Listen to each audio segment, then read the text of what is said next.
Chris Smith. Today's record of the day, Basie at Birdland.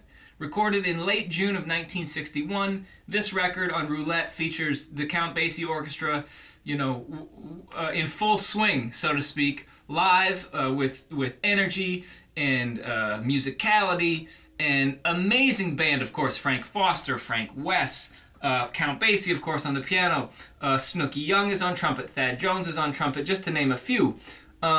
And of course, the great Sonny Payne on drums. And the reason I wanted to bring up Basie at Birdland and Sonny Payne is because I've had some feedback from people who watch these videos and who I give lessons to wanting me to do a couple episodes on big band drumming. And I've hesitated a bit because it's such a hard and big topic. But it's time to do it. So this is the first part of a multi-part episode. I don't know how many I'll end up doing, but it'll be different episodes on different things that I feel help big band drummers get better at the art of playing in a big band. Things that I have used that I've either figured out on my own or I've had great teachers tell me to practice so that I'm a better musician in leading, 15 to 16 other musicians through a piece of music. I don't think there's anything harder to do on the drums than to make music and to really be the driving musical dynamic force of a big band. So this is the first episode where we're going to get into it, thanks to the great Sonny Payne. We're going to listen to some Count Basie, and I'm going to give you two main things to tackle today, starting today, so that you can be a better big band drummer. And if you're not a big band drummer, at least you can be on that road and you can understand the level of dedication, musicianship, and consistency that the great big band drummers play with. So let's get into it. Big band drumming, part one.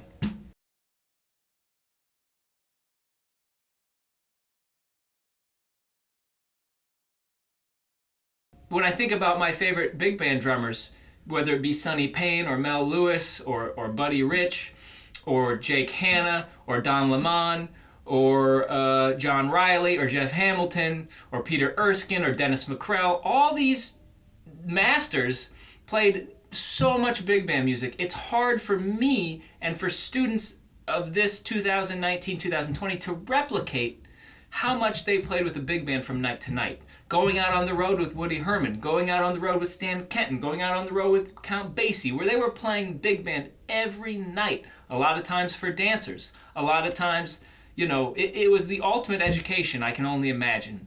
But here's a couple things starting today that you can work on that I find helpful. Now, the very first thing is dynamic independence. There's so much drum crap out there with linear independence and this groove and that groove, and I love David Garibaldi too. But the other type of independence that is often not talked about is dynamic independence. And what I mean by that is, how do you dynamically control your four limbs? And when I have a student drummer, or I see a lot of collegiate drummers, or a drummer will come sit in at Birdland, the first thing I notice is that their groove suffers because they are not used to having the dynamic independence they need on the drum set. And so what I mean is this. It doesn't matter if you grew up playing rock or gospel.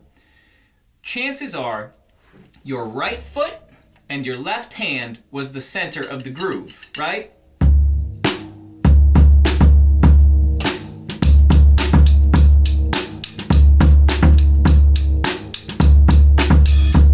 Right hand is there, but it's not as important between the bass drum and the backbeat.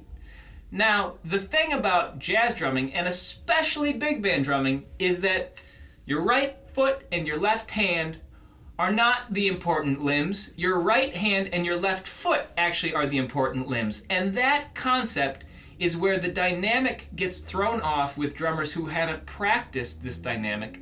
And when they get into a big band, the bass drum is really, really loud, the hi-hat is soft, so that people can't hear the 2 and 4, and the energy isn't coming from the ride cymbal like it should. So here's a couple ways that I work on dynamic independence. So the first thing is this. I have low volume cymbals, I have pads on my drums, and my bass drum, though, is completely open. There's no muffling, there's no towel, there's nothing in it, it's just completely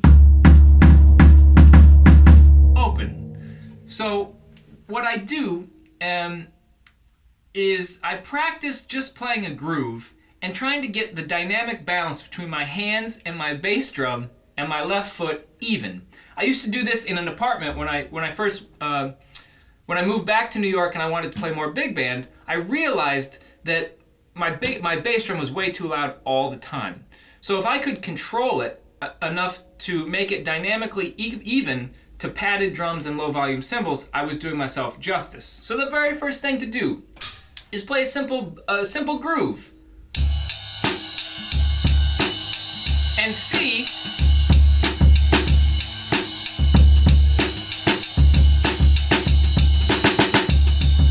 see how strong you can play your hands. Not hard. You have to be subdividing, this, in this case, is probably 16th note, but you have to be subdividing. It's not about playing into the drums hard. You want to play loose, you want to play in the middle of the drum, you want to get good sound. You want to play with a big, full stroke. You want to play strong, not hard. Strong hands, strong left foot, and very in control small strokes with my bass drum.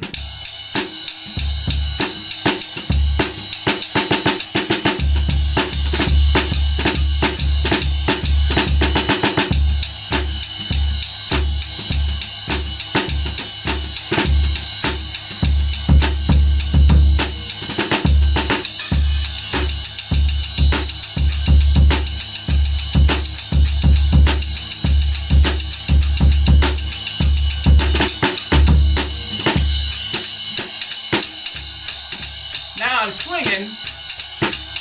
My bass drum is playing all the quarter notes. I'll swing the camera around you so you can see in a second. So I'm feathering my bass drum.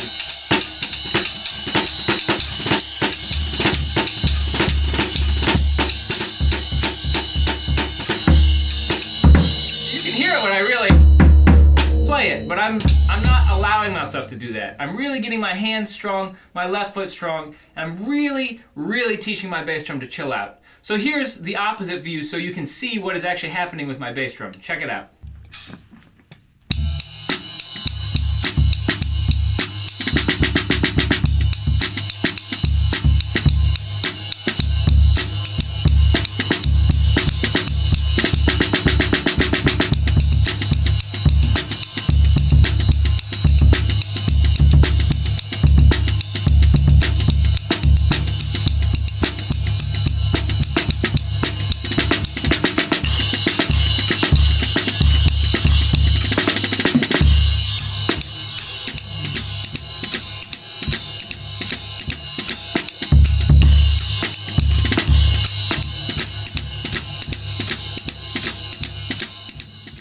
Alright, so you totally get the concept. There's 3 ways that I recommend practicing this.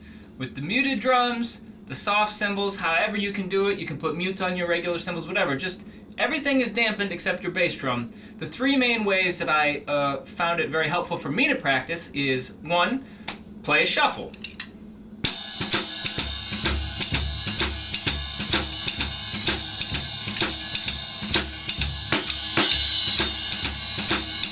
So I'm really playing strong hands. I'm not playing hard downstrokes, I'm just playing strong. Nice subdivision, big sound, and I'm trying to play my bass drum on all the quarter notes as softly as I can. So shuffle is the first one. The second one is take any sort of snare drum, bass drum comping rhythms and see if you can make the sound of your snare drum with the pad on and your bass drum relatively the same. So I have from John Riley's first bop drumming book, Comp Example 3, which is basically just comping rhythms between the snare drum and the bass drum. And so I'll play a couple so you can get the idea. So you're comping and you're trying to keep the bass drum and snare drum the same volume. So here's a couple examples.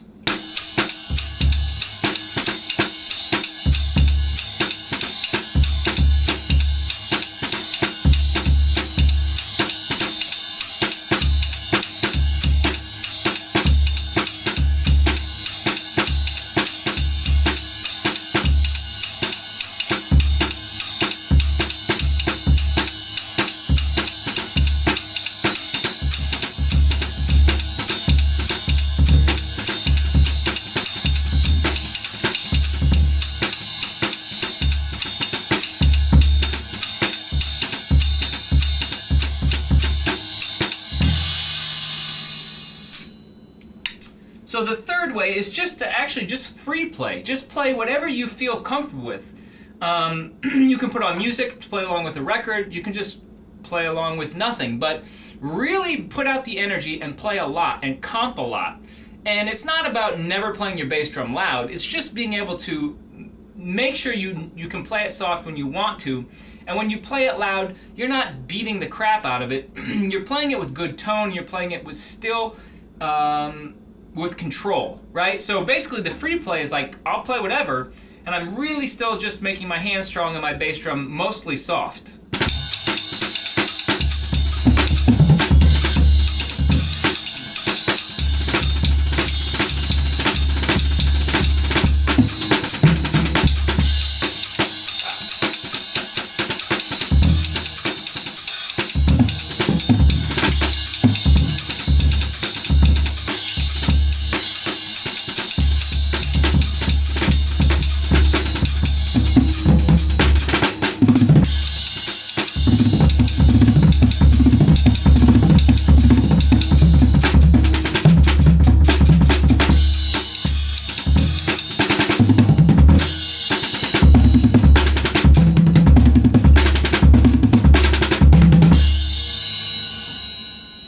So try this method and I promise it will help your balance and it will help you be able to unload on that bass drum when you need it to support the band, but when you're feathering and when you want to play dynamically, you are in control.